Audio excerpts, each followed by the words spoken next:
بسم اللہ الرحمن الرحیم۔ السلام علیکم ورحمۃ اللہ وبرکاتہ۔ جو اللہ کے سامنے رو پڑتے ہیں، اللہ کے سامنے رونے سے کیا ملتا ہے؟ محترم ناظرین، کیا آپ اس بات سے تو متفق ہیں کہ ایک بچہ اس دنیا میں آتے ہی روتا ہے، بلبلاتا ہے اور آنسو بہاتا ہے تو اس کی ماں کے پستانوں میں سے دودھ اتر ہی آتا ہے۔ ایک عورت اپنے خاوند کے سامنے آنسو بہا کر اپنی مراد پا لیتی ہے۔ ایک بچہ اپنے باپ کے سامنے روتے ہوئے اپنا مدعا بیان کر کے اپنے مقصد میں کامیاب ہو ہی جاتا ہے۔ ایک ماتحت کی اپنے آفیسر کے سامنے چند آنسو بہا کر اس کی مراد بھر آتی ہے۔ حتیٰ کہ ایک مرید اپنے آقا کے سامنے رو کر اس کے دربار میں اپنی جگہ بنانے میں کامیاب ہو جاتا ہے۔ ٹھیک اسی طرح ایک بندہ خوف خدا سے چند آنسو اپنے خالق حقیقی کے سامنے بہا کر اپنی بات منوا لیتا ہے۔ وہ آدمی جس نے تنہائی میں اللہ کا ذکر کیا، اللہ کو یاد کرنے بیٹھ گیا، جہاں اسے کوئی دیکھنے والا نہیں تھا، وہ تنہا تھا، اپنے رب کو یاد کیا، اللہ کی یاد کرتے کرتے اس کی آنکھوں سے آنسو ٹپکنے لگے، اس کی آنکھیں آنسوؤں کا خراج دینے لگیں، تو رسول اللہ صلی اللہ علیہ وآلہ وسلم نے فرمایا کہ یہ آنسو اتنے قیمتی ہیں کہ ان آنسوؤں کے بدلے میں قیامت کے دن اسے عرش الہی کا سایہ نصیب ہوگا۔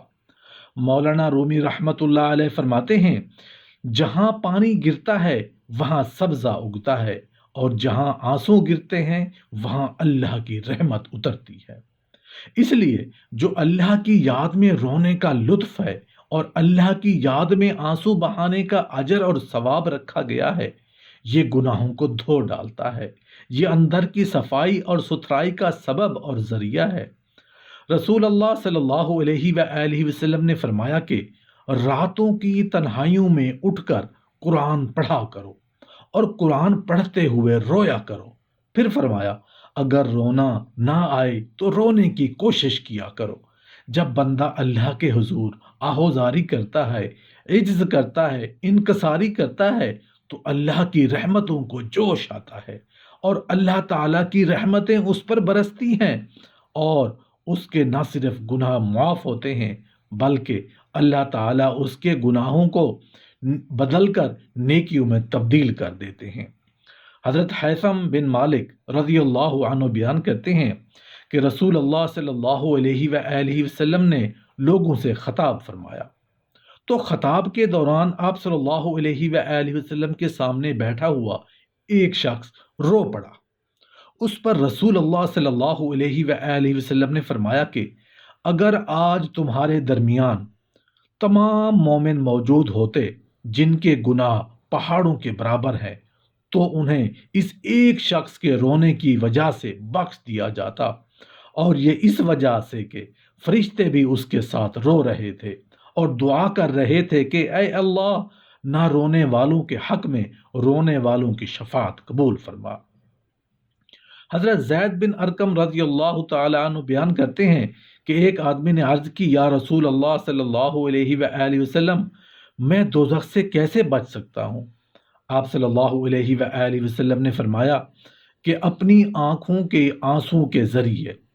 جو آنکھ اللہ کے خوف سے رو پڑی اسے کبھی دوزخ کی آگ نہیں چھوئے گی۔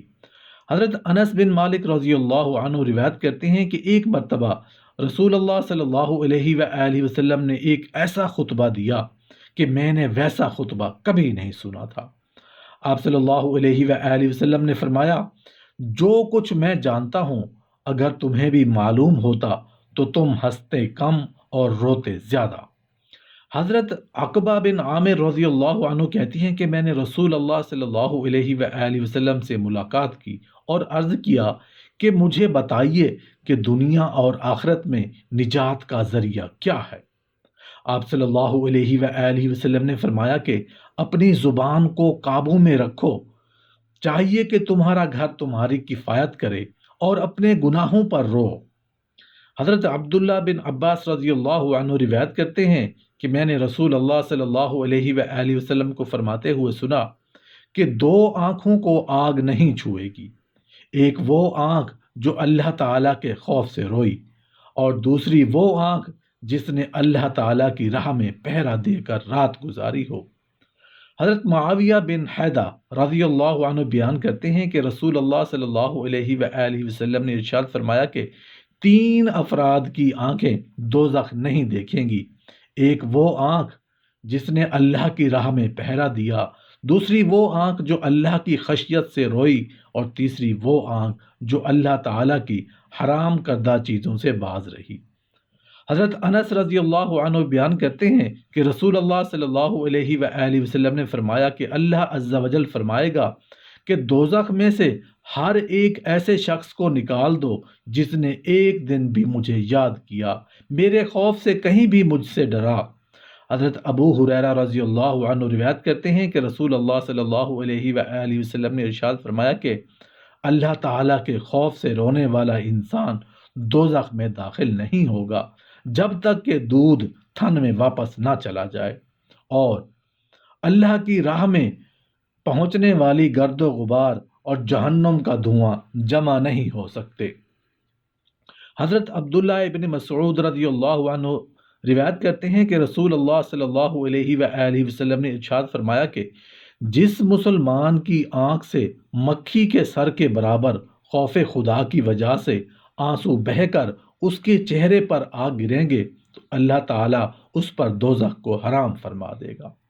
بخاری شریف میں روایت ہے، حضرت ابو ہریرہ رضی اللہ عنہ کے رسول اللہ صلی اللہ علیہ وآلہ وسلم نے ارشاد فرمایا کہ 7 طرح کے آدمی ہوں گے جن کو اللہ اس دن اپنے سایہ میں جگہ دے گا جس دن اس کے سایہ کے علاوہ دوسرا کوئی سایہ نہیں ہوگا۔ پہلا وہ جو انصاف کرنے والا بادشاہ ہو، دوسرا وہ نوجوان جو اپنے رب کی عبادت میں جوانی کی امنگ میں سے مصروف رہا، تیسرا ایسا شخص جس کا دل ہر وقت مسجد میں لگا رہتا ہو، چوتھا ایسا شخص جو اللہ کے لیے باہم محبت رکھے اور ملنے اور جدا ہونے کی بنیاد اللہ کے لیے محبت ہو، پانچواں وہ شخص جسے کسی باعزت اور حسین عورت نے برے ارادے سے بلایا لیکن اس نے کہہ دیا کہ میں اللہ سے ڈرتا ہوں، چھٹا وہ شخص جس نے صدقہ کیا مگر اتنے پوشیدہ طور پر کہ بائیں ہاتھ کو بھی خبر نہ ہوئی کہ داہنے ہاتھ نے کتنا خرچ کیا، ساتواں وہ شخص جس نے تنہائی میں اللہ کو یاد کیا اور آنکھوں سے جاری ہو گئے۔ اللہ پاک سے دعا ہے کہ ہم سب کو اعمال صالحہ کرنے کی توفیق عطا فرمائے۔ اللہ پاک سے دعا ہے کہ اللہ پاک ہم سب کو جنت کا مستحق بنائے، آمین یا رب العالمین۔